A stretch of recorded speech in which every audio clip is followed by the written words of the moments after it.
Tapi kalau sudah hening diam, sudah tidak merapal apapun, semakin kita hening, semakin masuk ke dalam diri kita, semakin tidak menemukan apa-apa, semakin tidak ada apa-apa. Nah, kalau dalam hening, apalagi mata tertutup, moro-moro, wah Pak Karno rawuh, wah Brawijaya 5 rawuh, ya itu halusinasi, delusi.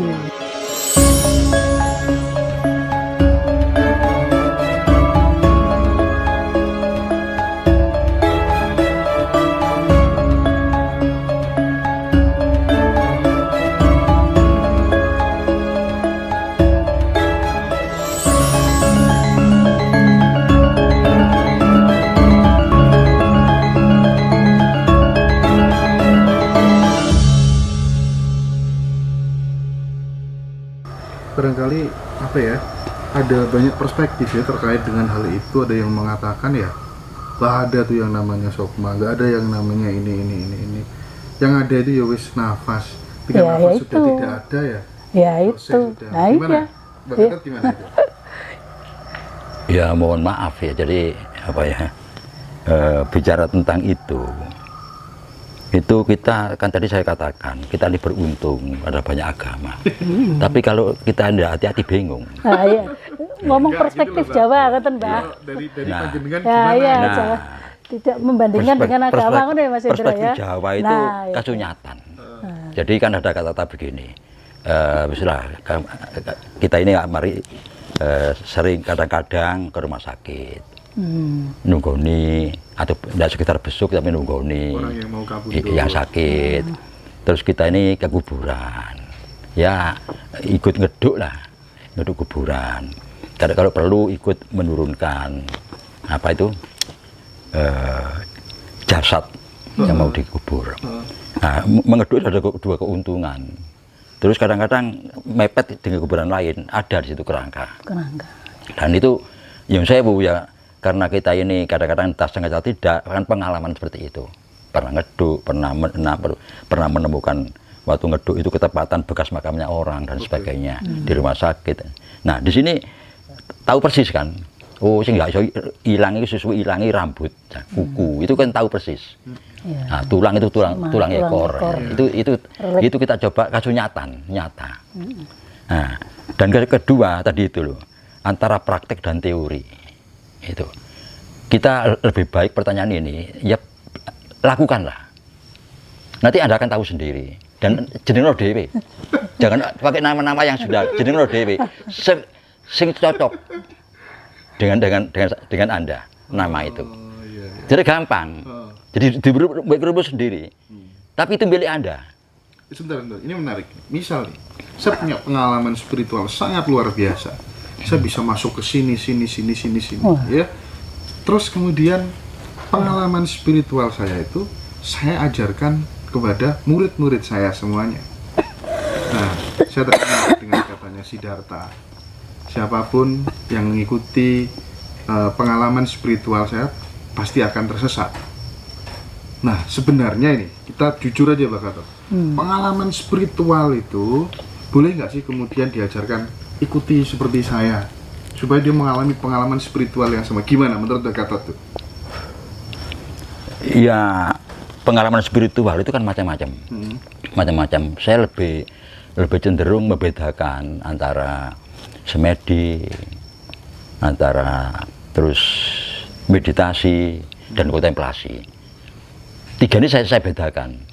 Saya justru berpegang pada yang namanya semedi itu hening.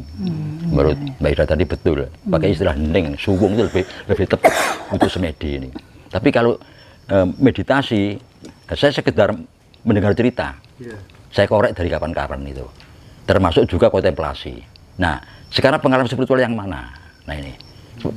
Padahal sedangkan suwung atau hening atau semedi ini tidak ada apa-apa. Gak ada apa-apa. Tidak ada apa-apa. Gak ada surga, gak ada neraka. Tidak ada apa-apa. Jadi ora ono apa-apa. Sing ono kuwi duduk. Sing ora ono ya kuwi sejatine ono. Ini pengalamannya lain lagi. Lain ini. Nah, oleh karena itu ini saya buat pegangan. Sehingga untuk ngontrol. Nah, ini kalau dikontrol dengan agama apapun pas. Tapi yang dua ini Yang kontemplasi dan meditasi. ini kadang-kadang benturan dengan agama. Nah ini, yang milik orang Jawa yang semedi ini, hening ini, itu. Nah ini sulit untuk diucapkan, lebih lakukan. Nah baru Anda berteori sendiri untuk Anda sendiri. Kayak jeneng dewe. Sebab kalau dikatakan roh, lu kalau Anda mempelajari tarekat Islam, roh itu banyak. Iya. Nah ini tambah bingung. Roh idofi, roh macam-macam. Tapi itu Mas, kalau tadi menarik ngomong tentang spiritual ya. Jadi kalau kita lihat sebenarnya inti dari agama itu sebenarnya juga laku spiritual seseorang, gitu loh. Cuma terus kemudian ditulis, dirumuskan, dijadikan satu tuntunan, gitu kan? Contoh, agama Islam adalah hasil dari spiritual seorang Muhammad di Gua Hira. Ya, agama Kristen adalah hasil pengalaman dari laku spiritual seorang Nabi Isa. Agama Buddha adalah hasil dari spiritual seorang Siddhartha Gautama, ya kan? Jadi untuk dijadikan, diceritakan ke orang itu tidak apa-apa, gitu loh. Lalu kemudian diresmikan, dalam tanda kutip diresmikan dan dibentuk dari suatu organisasi. Agama ini enggak semacam organisasi, diresmikan dalam suatu badan, kemudian diyakini, dijadikan doktrin dan dogma, kemudian disebarkan ke orang lain, itu juga boleh, monggo bagi yang percaya, gitu. Tapi kalau di ranah spiritual Jawa, itu tidak ada penyeragaman jalan spiritual. Kalaupun kita bercerita tentang laku spiritual kita, pengalaman spiritual kita, saya bercerita tentang 41 hari saya menuju Suwung. Mungkin beda dengan Mbah Gatot menuju Suwungnya bagaimana, akan beda ketika Mas Indra nanti laku tirakat seperti itu, mencapai Suwung itu seperti apa, itu nggak ada yang sama. Karena masing-masing orang itu memiliki jalan dan laku spiritual yang berbeda untuk menujunya. Nah, kan gitu. Spiritual ini kan dalam rangka mencari menujunya. Mungkin sampean bisa mencapai atau menemukannya dengan melalui kasus seorang anak yatim yang sakit kemarin kanker ya. Nah dari situ sampean merenung, sampean oh ini ya menolong, oh lah itulah bisa menemukan sifat-sifat keilahian dari situ. Kemudian si A lagi bisa menemukan lewat melihat seorang koruptor yang sangat luar biasa rakusnya, kemudian merenung, oh kok begini ya, saya nggak boleh begitu, saya harus begini. Nah inilah sifat Tuhan, penemuan jalannya sudah beda lagi. Jadi di ranah spiritual Jawa, menceritakan pengalaman spiritual itu boleh. Oke. Kalau saya tanya ke Bu Ida, jadi tadi disebut tentang pengalaman Rasulullah Muhammad ya, seorang Muhammad yang kemudian kalaunya dia masuk di Gua Hira. Pertanyaan saya pertama, logis nggak orang Arab punya kebiasaan hening bertapa dengan kondisi Arab yang model seperti itu? Ya, itu yang pertama. Yang kedua, sebagai praktisi spiritual di Jawa, apakah ada kemudian orang Jawa yang ketika dia duduk hening, bertapa atau apapun namanya, terus kemudian dia mendapatkan didatangi oleh sosok, diajarin A, B, C, D dan seterusnya sampai beberapa itu panjang sekali itu yang diterima Rasulullah, 6.666 ayat atau ada versi yang lain mengatakan. Ada nggak kisah serupa yang dialami orang Jawa dan kemudian yang ngajarin itu siapa begitu? Saya penasaran deh. Ya, satu, kalau ditilik dari kebiasaan samadhi ya, samadhi itu yang saya tahu, baca beberapa literasi, memang di Arab tidak ada tradisi seperti itu. Tradisi hening, tradisi samadhi itu adalah tradisi dari leluhur kita dari Nusantara. Gitu. Ya wis ya cukup ning ngono ya. Aja sampean pancing-pancing maneh iki. Repot iki kok ya. Iki wis kita wis arep mengko meneh soalé Mas.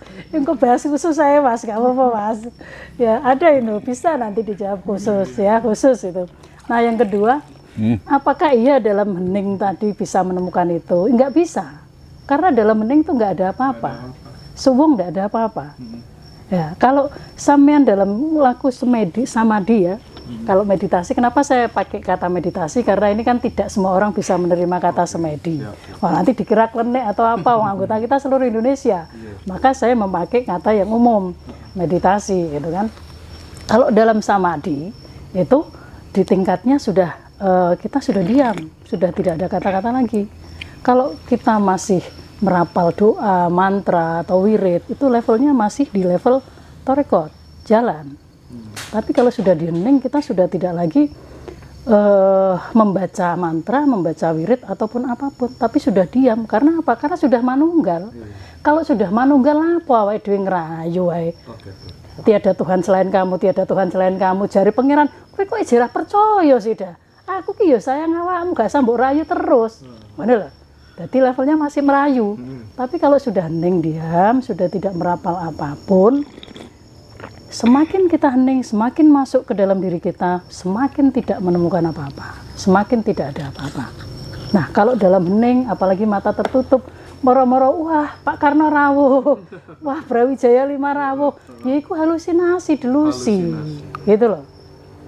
Nah, kadang-kadang ini kan adik-adik kita atau saudara-saudara kita itu masih senang berada di wilayah itu, gitu. Kadang kalau di PHSR saya jelaskan, loh, Anda melihatnya pada waktu mata melek atau mata tertutup.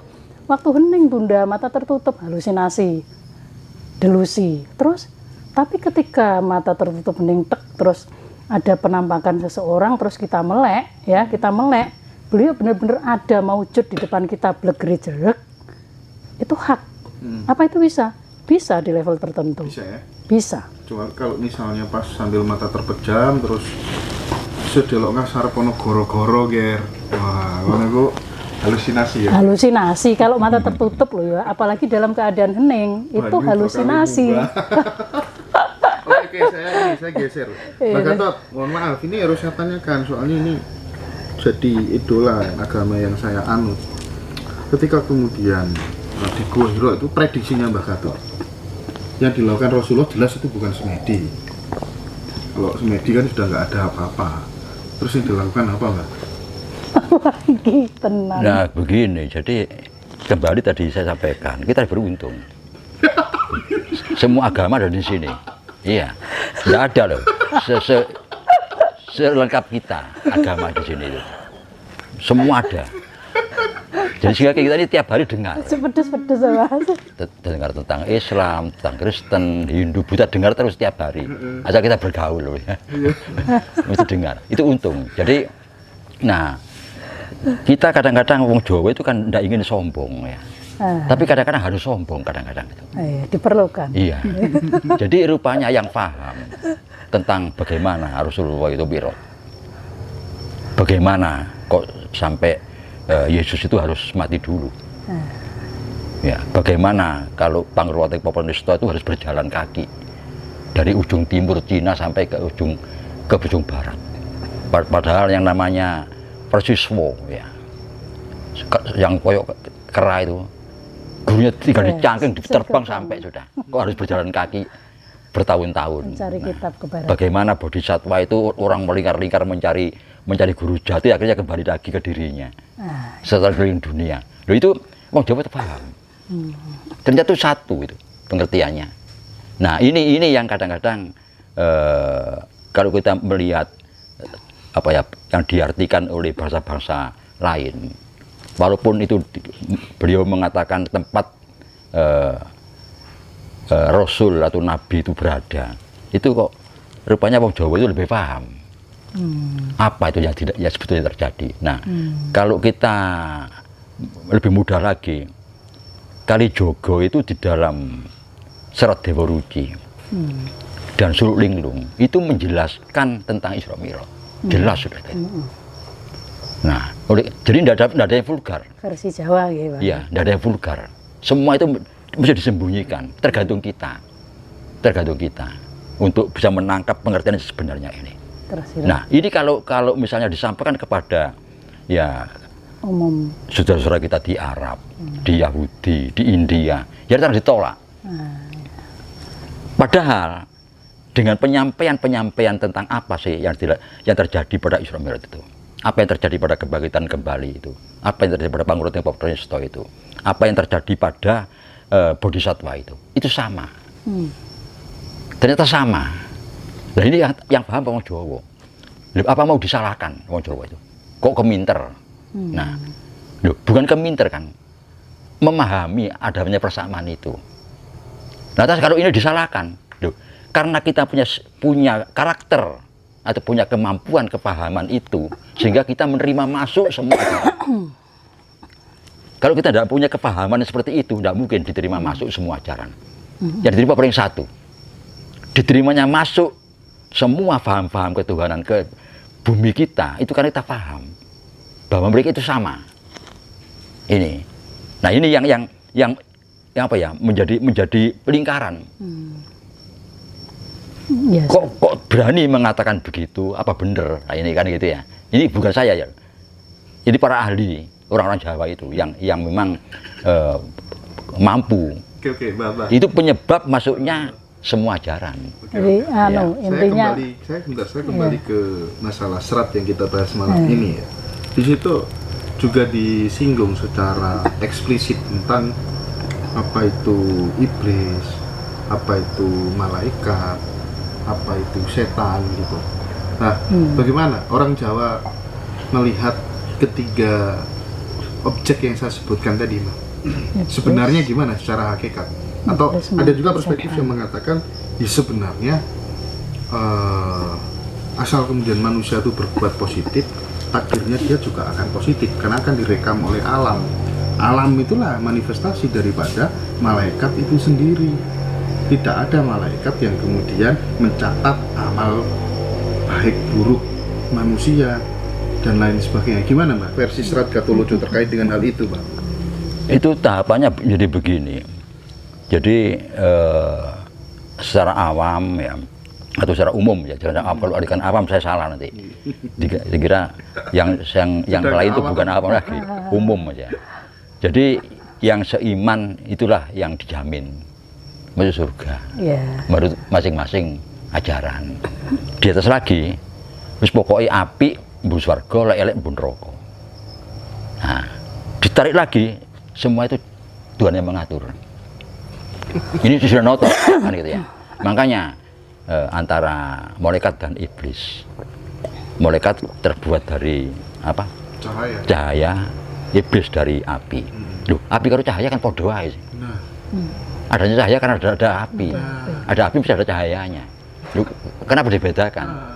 Nah, itu sudah nampak bahwa wis podo ae lah kabeh. Itu kan puncaknya di situ. Kutubnya sih berbeda, termasuk negatif, waktu sangkala. Enggak, sebentar. Iblis dan malaikat antara cahaya dan api kan satu kesatuan yang utuh. Iya. Berarti itu menyatu di dalam tubuh manusia. Iya. Kan enggak mungkin ada api, enggak ada sinarnya kan. Bukan figur di luar tubuh. Logis. Tapi figur di dalam tubuh. Jadi kehendak positif itu manifestasi malaikat, yang negatif itu iblis, begitu? Iya, tapi kan satu kesatuan itu. Tapi kenapa ada kemudian setan? Apa? Setan. Nah, itu sifat. Nah, ini sudah ajaran ini. Ini dicari sendiri, jenengno dhewe. Jeru. Jenengno dhewe itu. Jadi gampang. Iya. Itu kan masuk teori penciptaan juga itu, Mas. Tapi masuknya teori penciptaan semesta kalau itu. Ini ada dialog yang menarik. Ketika kemudian Mbak Gatot tadi di pembukaan mengatakan badannya yang kotor, ya kan, baunya yang menyengat, tidak hanya sekedar bau candu yang dihisap aja, tapi juga bau tubuhnya, gitu. Menandakan bahwa dia nggak pernah mandi, gitu. Disuruh mandi pakai air, terus kemudian si manusia Gatholoco itu membantah, jikalau bisa suci karena mandi dengan air, aku akan berendam selama 9 bulan saja. Tidak perlu mencari ilmu ketuhanan. Ketahuilah bahwa sesungguhnya aku telah mandi air tekad suci yang jernih, yaitu jernihnya hati tanpa dikotori oleh segala macam kepentingan dunia. Gimana itu menjelaskannya? Kan betul kan, sudah jelas itu. Ini kan sudah jelas. Gimana? Saya masih ini. Nah, artinya tidak boleh lihat casingnya itu loh. Tidak boleh lihat wadahnya, tapi isinya. Iya, isinya. Jadi itu antara ahli tasawuf dengan ahli syariat rupanya. Yang membuat saya agak bingung sih, katanya dilanjutkan dengan gini Mbak, segala macam perbuatan yang salah itulah mandi yang sesungguhnya bagi manusia, mandi yang sebenar-benarnya mandi. Gimana itu Mbak? Ya memang ada kata-kata begitu itu ada, artinya suci, sesuci itu artinya batin, kan gitu, batin artinya tidak terkotori gitu, maksudnya kan begitu.